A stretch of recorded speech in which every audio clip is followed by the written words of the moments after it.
Hello, kitty cats, and welcome to Tails and Tassels, the show where we chat with burlesque and nightlife performers about their craft, their cats, and how the two worlds collide. I'm your host, Gemma Smith. By day, I'm an animal advocate, and by night, I host the Catbaret, a cat-themed variety show in New York City. Join us for an exclusive backstage peek into the lives of performers and their kitty cats, filled with juicy stories and perfect tips for cat parents and creatives alike. I'm so excited about today's episode. We are going to chat with fellow performer and Catbaret regular, Pussy Leigh. By day, Pussy is a fitness professional, educator, and devoted cat mom. She's a devoted cat mom by night, too. But she's also a burlesque performer, solo, and she's part of the duo Kitten Coven, where she and Tabby Twitch are a sisterhood of cats plotting to take over the world one tease at a time. Thank you so much, Pussy, for being here today. Thank you for having me. So I know that you have performed several times at the Catbaret, but I don't know if I've ever really learned how you got interested in burlesque and what that journey and background was to discovering your passion for it.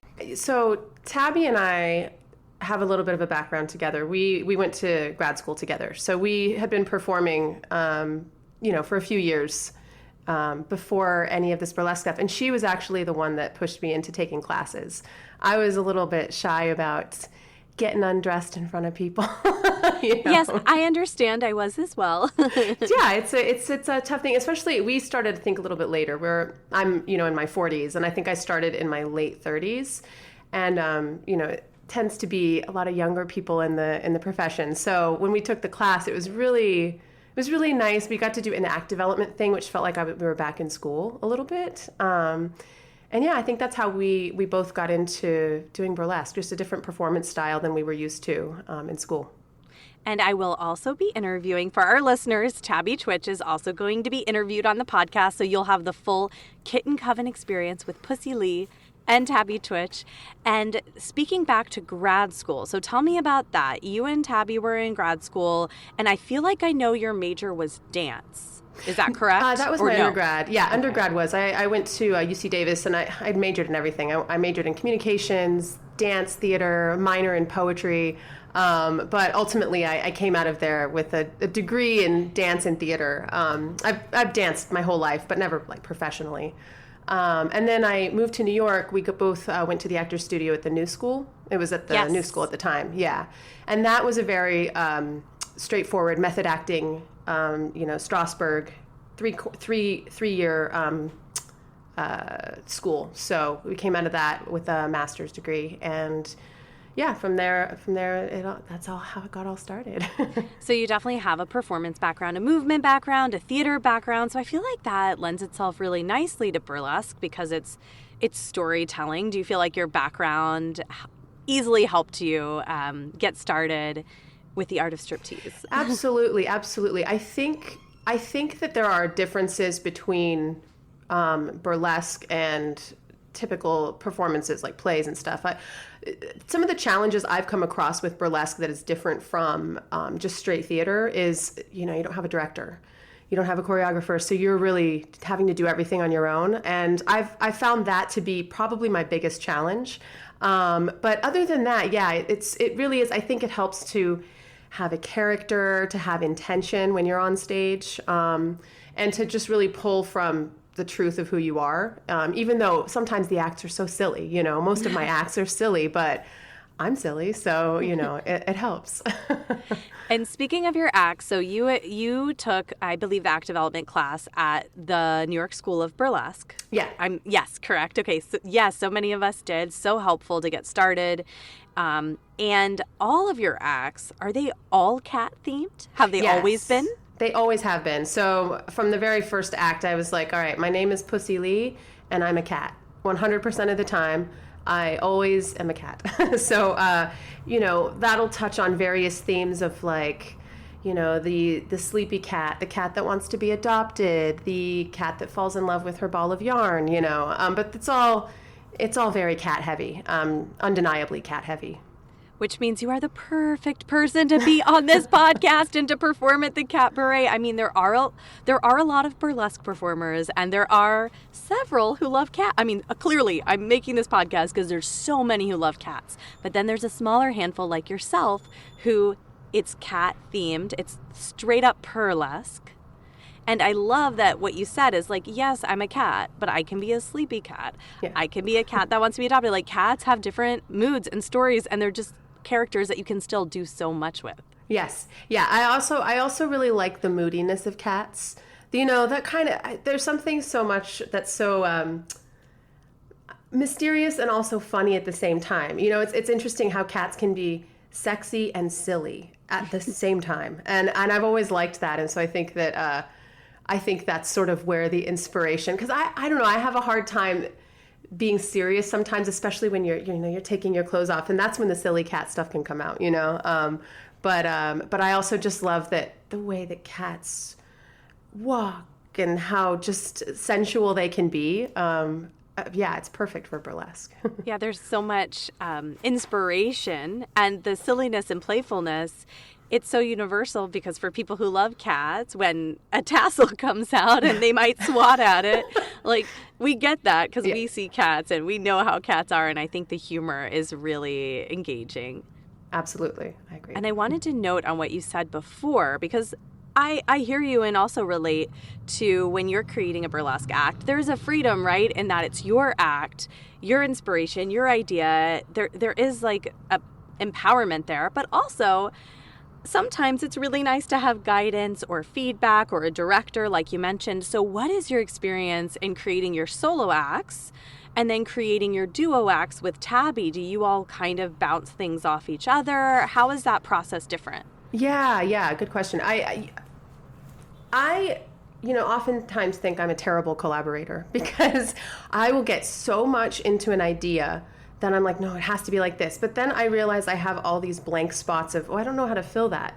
And so then that's where it does help to work with someone else. I always wish it could be my idea, but someone else choreographs it for me and directs it, and it turns out exactly the way I want it. But we can't have that in the real world. So when Tabby and I are working together, I find her ideas and her her feedback, her character that comes in, so helpful. We bounce off each other really well.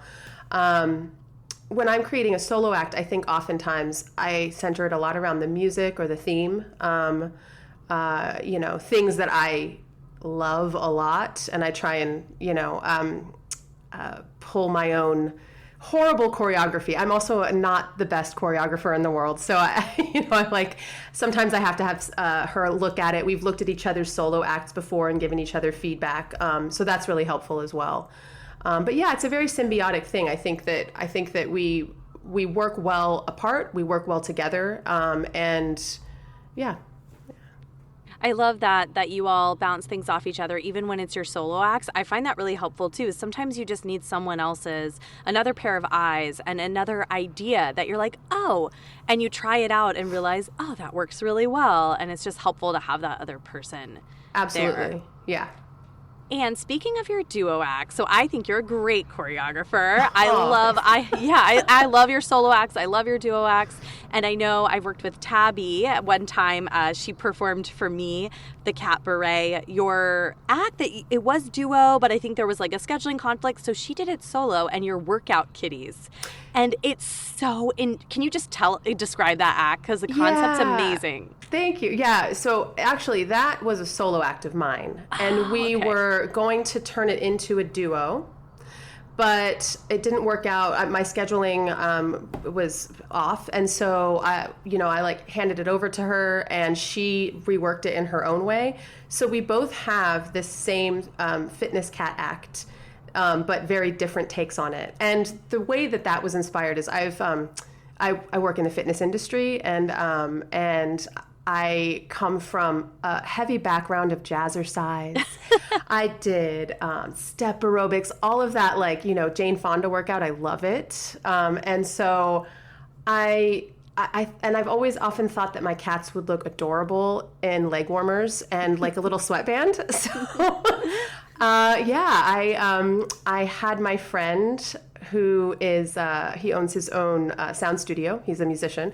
He turned the Axel F. Beverly Hills Cop song, which is popular again because it's back on Netflix, I think.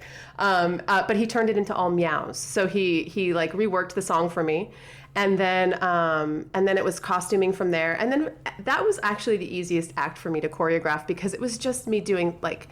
It was inspired by those 80s fitness competitions that you would see where they would, the aerobics people, they would be competing with those really fast movements. My mom had the VHSs, I recall. Amazing. Did you used to watch them yourself? Well, Richard Simmons, R.I.P. I know, but she had a lot of his Wet into the Oldies kind of things, and I would do them as a child just because I thought it was fun. Oh, Richard Simmons. He was fantastic, and he had some great choreography. Yes. Well, I love that you shared that about the music because it is so fun and so funny, and I had no idea that you had someone actually rework that. I would have thought you just found it somewhere. So it really shows how much goes into creating an act. It's not just about the movements, it's that concept, which you're really good at coming up with, the music, the costumes. And then your solo acts, I loved your act last year at Meowloween, my Catbaret show, and this year you're doing a new act. But tell me a little bit, tell our listeners, describe it a bit, your act last year, because even though it's all cat themed, like we said, it's a Halloween themed show, and there's something different you can do with it that incorporates cats, but it doesn't mean you just are always only a cat. Absolutely, yeah. So that act is very heavily inspired by my true love of Peter Steele and Typo Negative. I'm wearing a shirt of him right now. I am absolutely obsessed.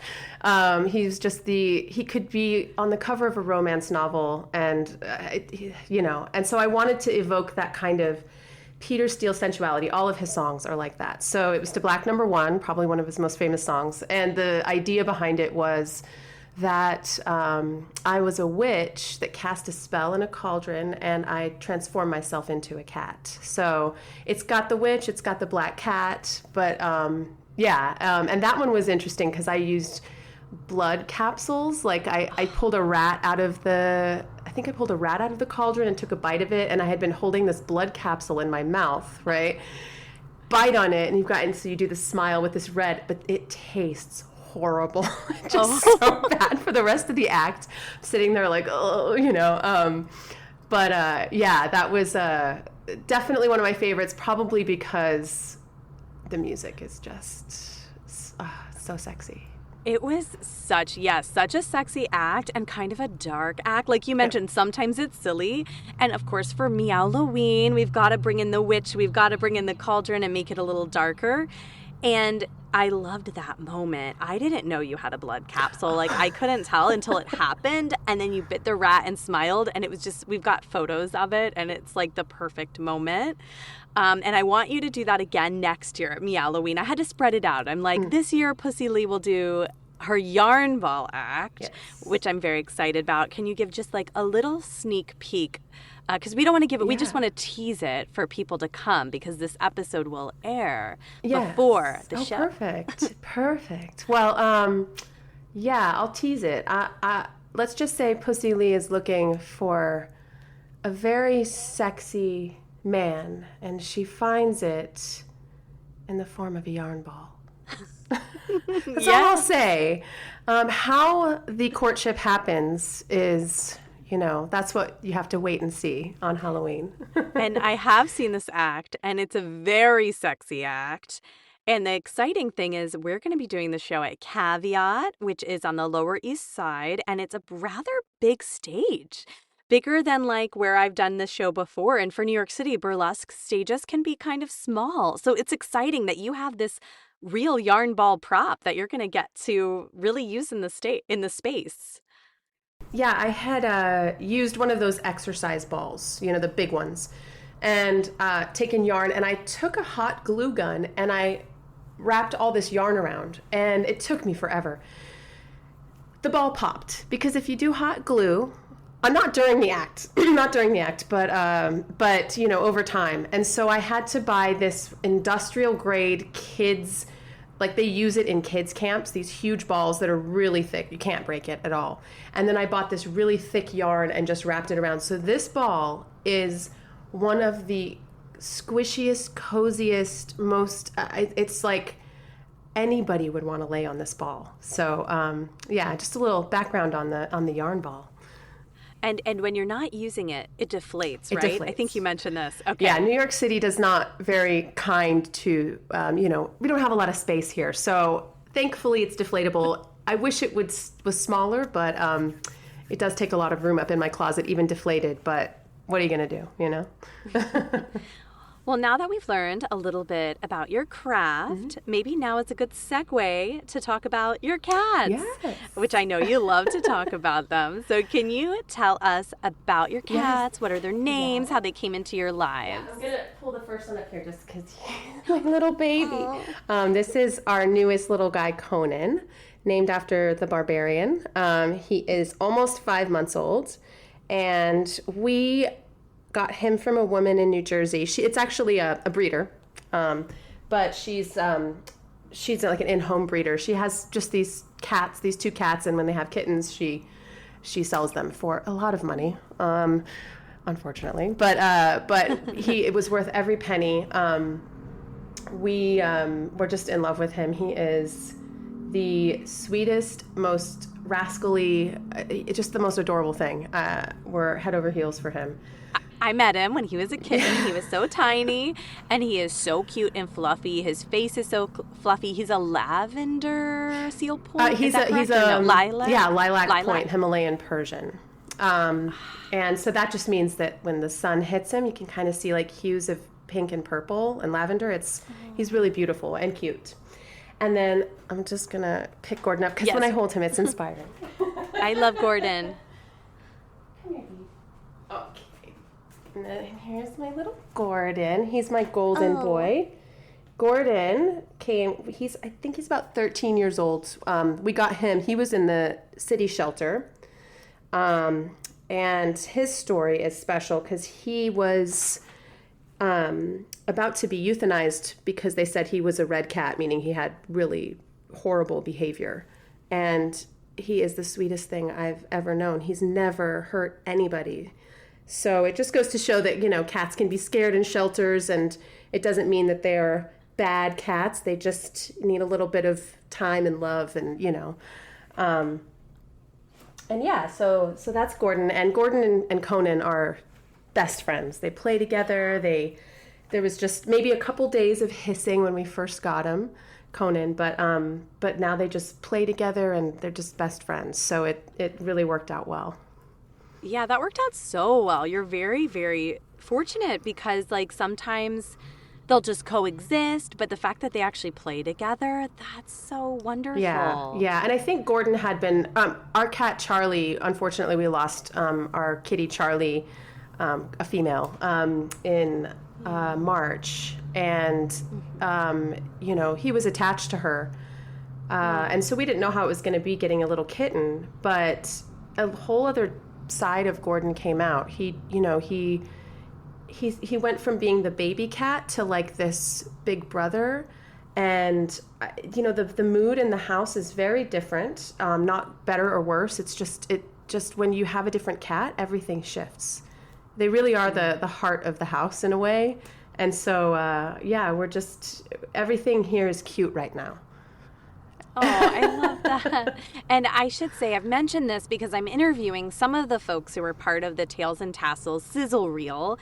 So for our listeners, about a year ago, I had this concept for Tails and Tassels, and I wanted to make it into a non-scripted TV show, like a reality show where I help burlesque performers and their cats overcome challenges to live their best lives. And we gave it a good go. I had some meetings, but I realized a podcast is really the way that I can give this life now. And so Dana, a.k.a. Pussy Leigh, and Charlie and Gordon were part of the sizzle reel. So I got to meet both the kitties, and I can attest that Gordon is very friendly. Like I could never think that there was any behavior issues. Like he would come out and greet us in the hallway, but then go right back in. Was like a little fluff ball of sweetness. Yeah. So I can attest. Both your kid and Charlie is such an angel. So and now she is an angel. Yeah. Thank you. Yes. Oh, my Charlie. She was the sweetest, kindest girl. She was my best friend, and I don't know. That's the hard thing about cats is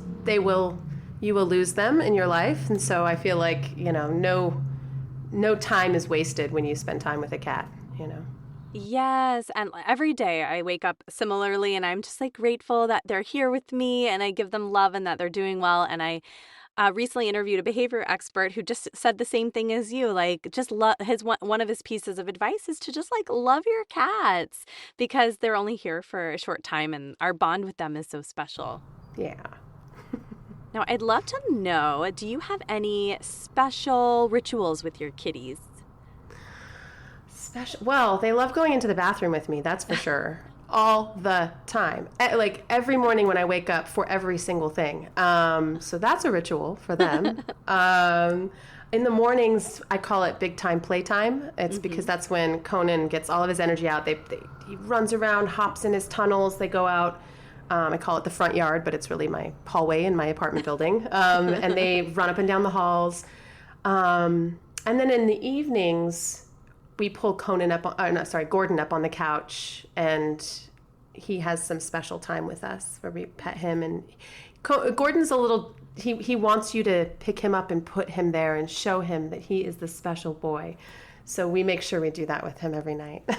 Oh, that's so nice. That's such good rituals. And especially because kitties are most active in the dawn and at dusk. So it's nice that you're giving them that special time when they need it.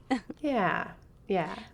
Now, regarding your work as a burlesque performer and cats, you've mentioned how cats in general have inspired you and like their movements and sensuality to incorporate that into your burlesque persona. But how do your cats currently ever inspire, or are they ever incorporated to your performances or creative work? I mean, I know you're also a fitness instructor, and I take your classes, and sometimes I see your kitties. So how do they kind of influence or incorporate themselves into your work now? Right. I wouldn't say that my specific cats, I've ever been like, oh, this is a Conan act or this is a Charlie act. But I do say just cats in general, the spirit of cats, have been in terms of my burlesque acts. But I will say, on my fitness website, it's all cats. They're part of my branding. Let's put it that way. And I think they're wearing like a little sweatbands, right, on your website, or are they? I'm imagining them. The branding. I'm glad that's what you saw. They were not, but I have had like animated GIFs of cats in my newsletters that have had sweatbands on and stuff like that. I wish I could get my cats into a full leotard, but haven't gotten quite there yet. I like the animated though. That's so cute. Yeah. They're telling you, cats and fitness clothes work well together. Just So in terms of that's pretty much the extent of it. Maybe they'll pop into the shot every once in a while during an exercise, but I do also. So after I graduated from the new school, I started a children's theater program, and that's an interesting story because I had had a cat at that time that we adopted with Charlie. His name was Fezzik, big guy. He was with us for a few years, but he died of cancer, had to put him to sleep. And it was very emotional for me. I started vet tech school right after that. I was like, I want to go to vet tech school. I want to be, I want to work with animals more, and got through my first year of that and then quickly was like, I can't do this. It's way too emotional for me. If I had to go into a hospital and see these pets die, I couldn't handle Fezzik. How could I handle that on a daily basis? Mm-hmm. So anyway, I'm at the tail end of this vet tech thing, considering quitting. And I actually was in Kenya at the time. We were, my boyfriend was on a artist residency there. So we went on a safari, saw all these beautiful lions, and all of those things put together, these big cats, these little cats, it made me, after that I started my kids program, which is called Urban Wildlife Arts. And it's all centered around not just cats, animals and art and, theater and dance, but it's a children's program. And I've always thought that Fezzik sort of inspired that, his death kind of pushed me toward this new chapter in my life, which is, it's really very important to me. So, yeah. That is a beautiful story. I know about your business. I knew about Urban Wildlife Arts, of course, your passion and your purpose, and I didn't realize what inspired it. So that's beautiful to hear, and that's perfect for children. I feel like so many children's stories are about animals and embodying different animals, and there's so much that they can learn and express themselves. And I know your students write stories too. Yeah. It's you don't have to convince kids to like animals. They just like them. But this is the first year. So that's been going on. I started that in 2016. This is the first year that we've done an animation that's solely centered around cats called Cats in Space. So we have a little animated film coming out. It'll be going into film festivals. And it was created by them, drawn by them. I animated it, but they did all the voice acting, and it's very cat heavy. So I'll let you know when that comes out. Oh my goodness. I wonder if this has to be like a Catbaret. Maybe I can plug it for Catbaret folks to go to the film festival. We're growing our community of cat people, and that is so cool. I love it. All right, so you've got cats, branding in your fitness work, as an educator, and your burlesque. I'm curious, with your apartment and your space being a busy creative and having cats and having costumes that you have to, or props you have to deflate, how do you make it all work and fit in your apartment, having different things and props that you need for your different careers? Yeah, I feel like I'm constantly cleaning. It is never easy to live in New York City and as an artist. We do have a bit of a storage space downstairs, and then we rent out a storage space as well in Brooklyn, because we just wouldn't. My Stavros, my boyfriend, is a musician and an artist as well. So yeah, I think it's storage unit is where to go when you have all these props and everything. And other than that, I just try and stay as organized as possible, which is not easy for me because I am not the most organized person. But I try. So, yeah. Well, you do a great job, because when I do your fitness classes, I'm like, wow, her apartment's so clean. Oh, yeah. Wait till I turn the camera around and you see the other side. Kitchen, the dishes are on the counter. Yeah. It's all an illusion, but sometimes you fake it till you make it, right? Yes, and I understand. I'm hearing more and more people have a storage unit, and I'm thinking my husband and I, we might get there one day, hopefully, because he's a musician as well, and it's hard when you have guitars and amps and things. It does add up, but we make it work in New York City. We make it work. We do. In every possible way. Walking down the street, we make it work. Living in our apartments, we make it work. So. And the enrichment items you have for your kitties, like tunnels, I think those are collapsible, right? Those are great for New York City pet parents. Perfect. And, before I teach my classes in the morning, I have all these tunnels that are exploded out on my floor, and then I just put them all together, hang them up, and we're ready to go. It's nice, compact. Nice. Now, how are your kitties if you're rehearsing an act in the apartment? Do they watch you? Are they bored? What's their vibe? Yeah, Gordon he doesn't care. He'll just be like, okay, that's going on. Conan will try to play. He thinks I'm playing with him. So, it's, I'm not going to call it a distraction. I'm going to call it an inspiration.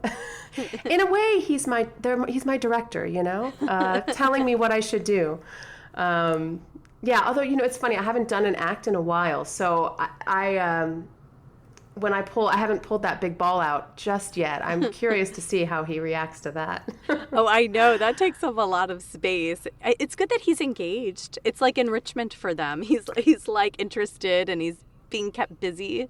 Exactly. It's like cleaning. Cleaning can be that too, It's like he thinks when I'm sweeping, I'm I'm playing with a cat dancer or something.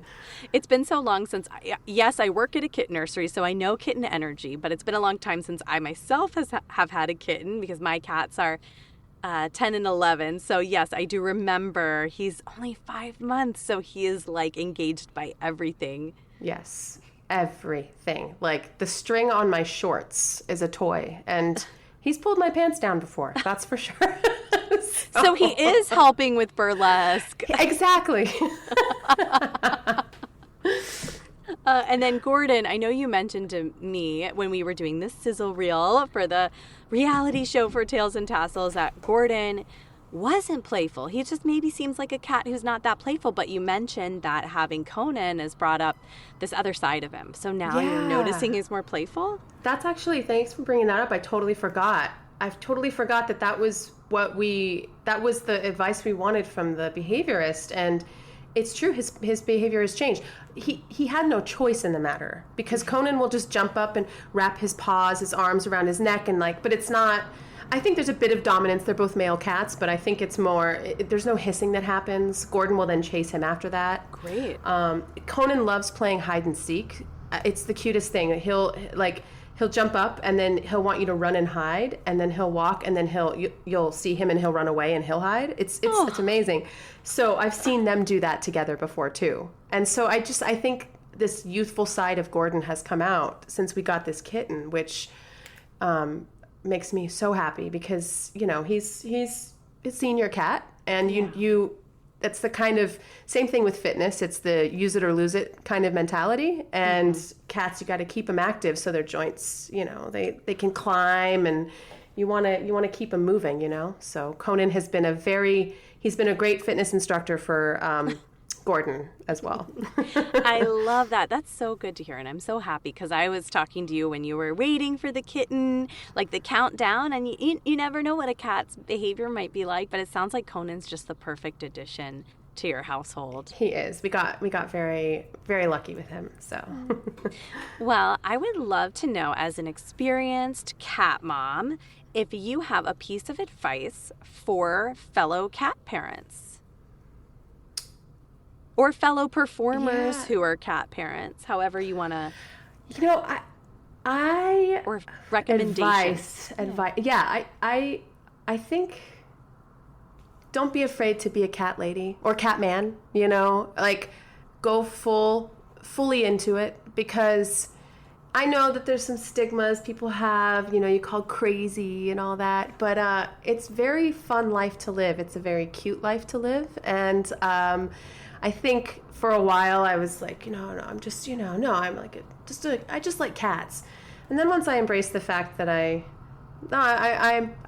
really like cats, then I just felt free, I do think a good piece of advice is take cat naps with your cats, because there's nothing better than napping, and cats are wonderful advocates of napping, especially in the afternoon. So if you can take cat naps, take them. I love both of those tips. And for number one, for our fellow cat people out there who are embracing it, they can see you perform and many other cat-loving performers at the Catbaret, which I'm going to really plug it here, is Thursday, October 31st at 7 p.m. at Caveat. And I'll include the link to tickets in the show notes. And then regarding cat naps, I need to get on that. I am not a napper, but how cozy is that? Like, my cat Lino does sleep next to me if I call him in the morning when I've woken up. I actually will call him and he'll come to me and lay next to me, and then I'll just sleep in a little longer. That's a good way to get those cat naps started. Keep with it, Gemma. Yeah, you're going to be not just a fitness instructor, but my cat nap instructor, coach. A napping coach, yes. Oh, it's been so lovely chatting with you, Dana. Oh, Pussy Leigh, I'm so excited about having you in the Catbaret in October, just probably a couple weeks after this episode will drop. And if you'd like to learn more about Pussy's performances, you can follow at Catbaret Show or the burlesque duo Kitten Coven. I believe it's at kitten.coven on Instagram, but the links will be in the show notes. And I just want to really thank you, Dana, so much for being here. I appreciate it. Oh, thank you for having me. It was a lot of fun. I always love talking about cats, so thank you. And that's a wrap for this episode of Tails and Tassels. We love hearing from you, so feel free to send us an email at tailsandtasselspod@gmail.com or follow on Instagram at tailsandtasselspod. Thank you for listening, and don't forget to subscribe, rate, and review our podcast. Take care, and until next time, kitty cats.